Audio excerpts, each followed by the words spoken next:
Hello, my name's Julian Edgar and I'm the author of the book you can see on your screen, Modifying the Aerodynamics of Your Road Car. What I want to talk about in today's video is using an under tray on a normal road car in order to develop measurable downforce. No, not just reduce lift, but to get measurable downforce. And I want to take you through some of the steps in the process of the development of that under tray. I'll start off by looking at the car that I did it on. It's one of my little cars. It's a Honda Insight, about a 2000 model. A very interesting car, aluminium and plastic construction, a hybrid, although mine's now a turbocharged one and I don't run it as a hybrid. You can see there very good attached flow over the upper surfaces of the car. In fact, official drag coefficient 0.25, so very low. However, under the car, it really does reflect its near 20-year-old design. Under the car, it's really quite poor, and so it's an area where you can make substantial gains.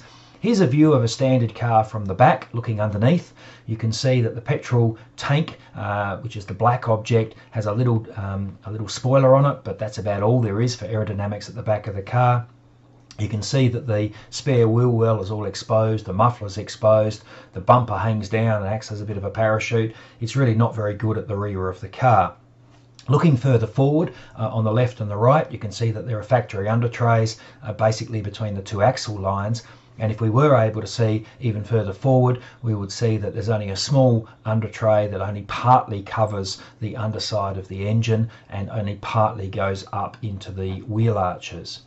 So the first step that I did a long time ago now was to make a plastic rear under tray using just offcuts of plastic material from old signs, just held in place by adhesive tape. It was a trial mock-up. I wanted to see if it would actually work, and always worthwhile in aerodynamics doing trial mock-ups before you commit yourself to a lot of time and expense.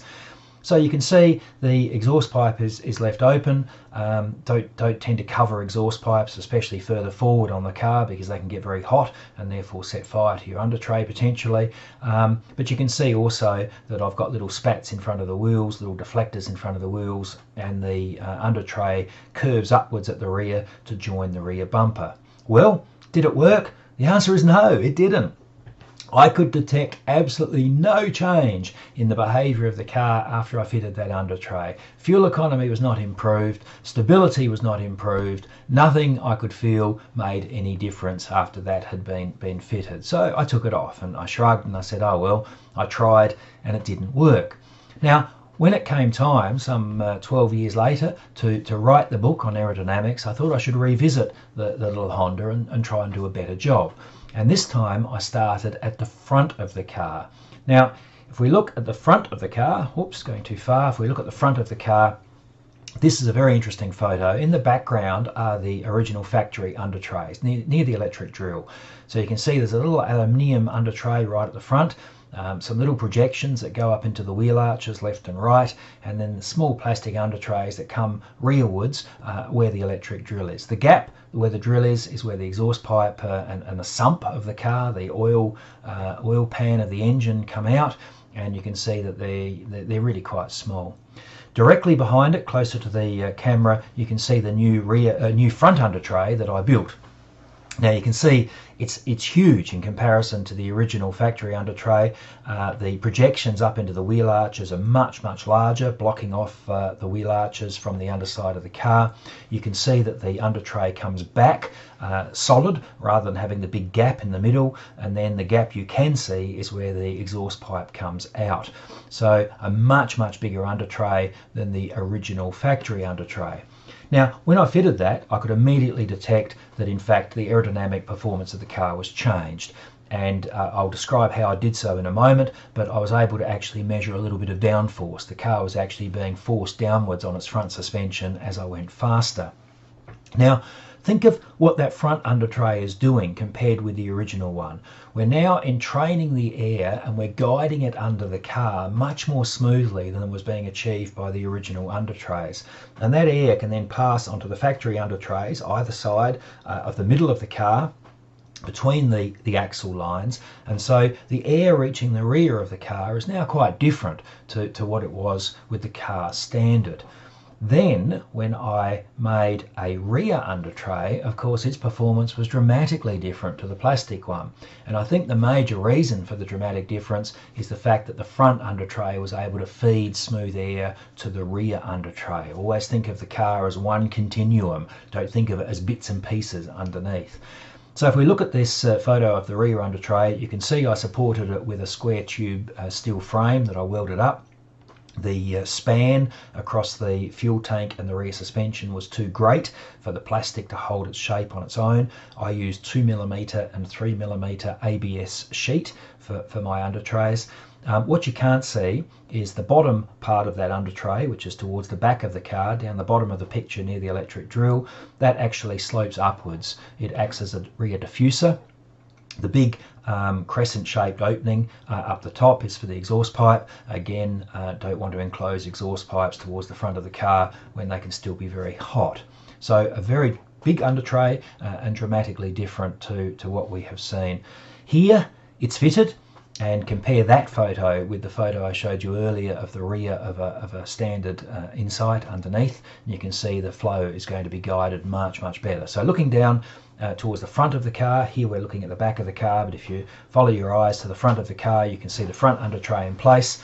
That's feeding air to the factory undertrays either side of the exhaust and between the axles, and then that air flows smoothly onto the rear undertray and then up the diffuser before exiting at the back of the car.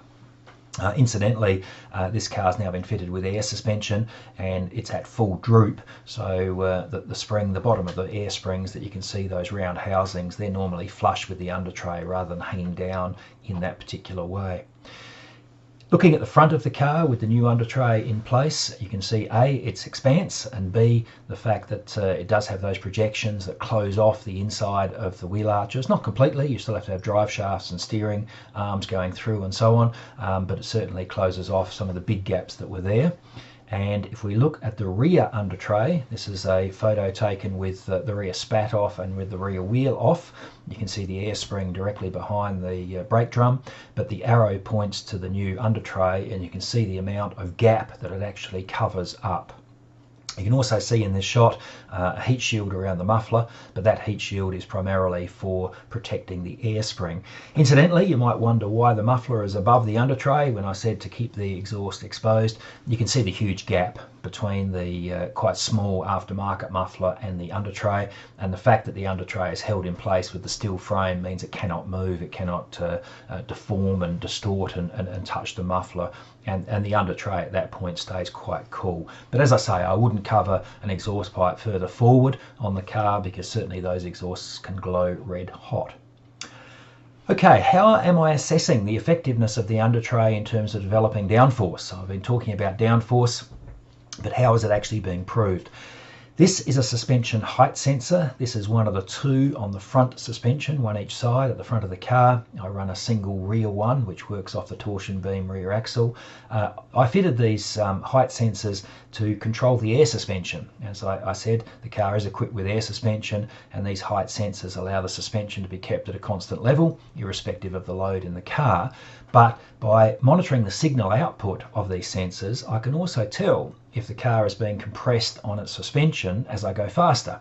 Now, if the car is being compressed on its suspension as I go faster, it's because downforce is being developed. And I actually have readouts of heights in millimeters on the digital dash that I run in the car, so you can unambiguously tell what's actually going on. I average ride height over about 5 seconds, and so I can tell average ride heights to within a few millimeters. It's really quite accurate and quite precise. So what actually occurs? Well, this is the measured decrease in suspension height, which is indicative of the downforce being developed in the little Honda as I go faster. So across the bottom axis of the graph, we've got speed in kilometers an hour, up to 160 kilometers an hour, 100 miles an hour.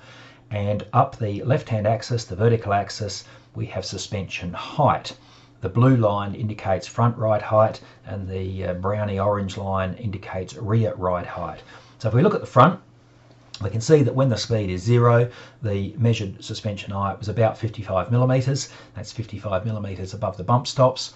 At 50 kilometers an hour, it's barely changed at all. But by the time you get to 110 kilometers an hour, or about 70 miles an hour, you can see the suspension heights drop from about 55 millimeters to about 45 millimeters. So in other words, the aerodynamic downforce pushing down on the front body has compressed the front suspension by 10 millimeters by the time you get to 110 kilometers an hour. A similar sort of change occurs at the rear, and as you go faster, the suspension continues to be compressed.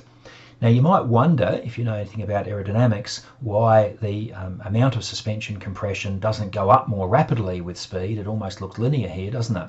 But the reason is the air springs are non-linear as well. So the air springs, as you compress them, resist compression more and more, which means that the aerodynamic increasing rate of downforce and the spring rate increasing at the same time give you a straight line. That's a subtle point. The incredibly important point to notice is that ride height diminishes with speed, and the only reason that occurs is if you are getting downforce. If you are getting lift, ride height will actually increase with speed, and you can see that that is not the case here. The book's called Modifying the Aerodynamics of Your Road Car. I cover in detail in the book the work that I did on the inside. You may be wondering if achieving downforce on a road car has noticeable benefits. It certainly does. The car corners better, demonstrably better, 10-15 kilometers an hour, faster cornering speeds at 100, and it is a road car, so it's not being slid around. It just feels so much more stable in cornering, and at high speed, its stability on the road is really quite transformed.